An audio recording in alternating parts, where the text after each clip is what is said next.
Hi friends, welcome back to story time. അപ്പോൾ അടുത്തൊരു 4-5 മാസത്തിനുള്ളിൽ ഇറങ്ങാൻ പോകുന്ന ഒരു ഫേസ് ലിഫ്റ്റാണ് ബെലാനോൻ്റെ സെക്കൻഡ് ജനറേഷൻ ഫേസ് ലിഫ്റ്റ്. അപ്പോൾ ഇതിൽ എന്തൊക്കെ മേജർ ചേഞ്ചസ് ആണ് വരുന്നതെന്ന് നമുക്കൊന്ന് നോക്കാം. കിട്ടിയ ലീക്സ് ആൻഡ് റൂമേഴ്സ് വെച്ചിട്ടാണ് ഈ വീഡിയോ ചെയ്യുന്നത്. എന്തായാലും കാര്യമായ മാറ്റമൊന്നും വരാൻ സാധ്യതയില്ല. എങ്ങനെ പോയാലും ഫ്രണ്ട് ബമ്പർ ഗ്രിൽ എന്തെങ്കിലും ഒരു ചെറിയ ചേഞ്ചസ് വന്നാലേ ഉള്ളൂ. മുമ്പത്തെ വേർഷനിൽ കുറച്ചും കൂടി വലിയ ഫ്രണ്ട് ഗ്രില്ലായിരുന്നു ഉണ്ടായിരുന്നത്. പക്ഷേ ഈ കിട്ടിയ റൂമേഴ്സും ലീക്സും വെച്ച് നോക്കുമ്പോൾ ചെറിയൊരു ചേഞ്ചസ് ആ ഗ്രില്ല് വരാൻ ചാൻസ് ഉണ്ട്. കുറച്ചുകൂടെ ക്രോം എലമെൻറ്റ്സ് ആഡായിട്ട് ഇരിക്കാനും സാധ്യതയുണ്ട്. പിന്നെ ബോണറ്റ്, സൈഡ് വ്യൂ മിറർ, ഇതിലൊന്നും കാര്യമായ ചേഞ്ചസ് ഇല്ല. സൈഡ് പ്രൊഫൈലൊക്കെ സെയിം തന്നെയാണ്. പിന്നെ ഇതൊരു സാധാരണ ഫേസ് ലിഫ്റ്റ് ആയതുകൊണ്ട് ഇതിലൊന്നും വലിയ കാര്യമായ ചേഞ്ചസ് പ്രതീക്ഷിക്കേണ്ടതില്ല.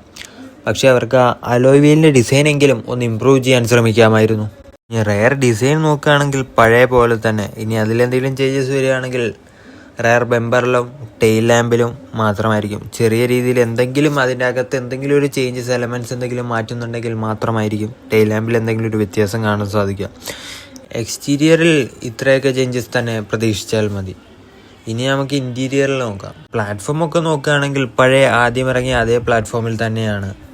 പിന്നെ ഇതൊരു ജസ്റ്റ് ഫേസ് ലിഫ്റ്റ് ആയതുകൊണ്ട് തന്നെ മെക്കാനിക്കൽ ചേഞ്ചസ് ഒന്നും അധികം ഉണ്ടാവില്ല. പിന്നെ ഇൻറ്റീരിയർ നോക്കുകയാണെങ്കിൽ ഇൻഫോർടൈൻമെൻറ്റ് സിസ്റ്റം 9 ഇഞ്ചിൽ നിന്ന് 10 ഇഞ്ചിലേക്ക് മാറാൻ സാധ്യതയുണ്ട്. കാരണം മുമ്പിറങ്ങിയ വിക്ടോറിയസ് എന്ന മോഡൽ 10 ഇഞ്ച് ഇൻഫോർടൈൻമെൻറ്റ് സിസ്റ്റം ഉണ്ടായിരുന്നല്ലോ. അപ്പോൾ അതുകൊണ്ട് ഇതിലും അപ്ഡേറ്റ് ചെയ്യാൻ സാധ്യതയുണ്ട്. ഇനി മാരുതി സുസുക്കി ബ്രസയുടെ ഒരു ഫേസ് ലിഫ്റ്റും കൂടെ ഇറങ്ങാനുണ്ടല്ലോ. അപ്പോൾ അതിലും ഇങ്ങനത്തെ ചേഞ്ചസ് ആയിരിക്കും ഉണ്ടാവാൻ സാധ്യത. മാരുതിയുടെ തന്നെ ഒരു പ്രീമിയം മോഡലാണല്ലോ ബെലേനോ.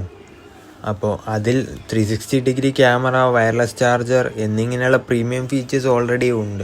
ബെലാനോൻ്റെ തന്നെ സെഗ്മെൻറ്റിൽ സെയിൽ നടത്തുന്ന അതർ ബ്രാൻഡ് വാഹനങ്ങളായ i20 അൾട്രോസ്, ഈ 2 വാഹനങ്ങളിലും സൺറൂഫ്, വെന്റിലേറ്റഡ് സീറ്റ്സ് ഇതെല്ലാം ഓൾറെഡി അവരുടെ കമ്പനി നൽകിയിട്ടുണ്ട്. അപ്പോൾ ഇനി വരുന്നൊരു അപ്ഡേറ്റിലെങ്കിലും മാരുതിക്ക് ബെലാനോയിൽ സൺറൂഫും വെന്റിലേറ്റഡ് സീറ്റ്സും കൊടുത്താൽ മതിയായിരുന്നു. അപ്പോൾ അടുത്തൊരു വാഹനത്തിൻ്റെ വിശേഷവുമായി അടുത്ത വീഡിയോയിൽ കാണാം. വീഡിയോ ഇഷ്ടപ്പെട്ടിട്ടുണ്ടെങ്കിൽ ലൈക്ക് ചെയ്യുക, ഷെയർ ചെയ്യുക, സബ്സ്ക്രൈബ് ചെയ്യുക.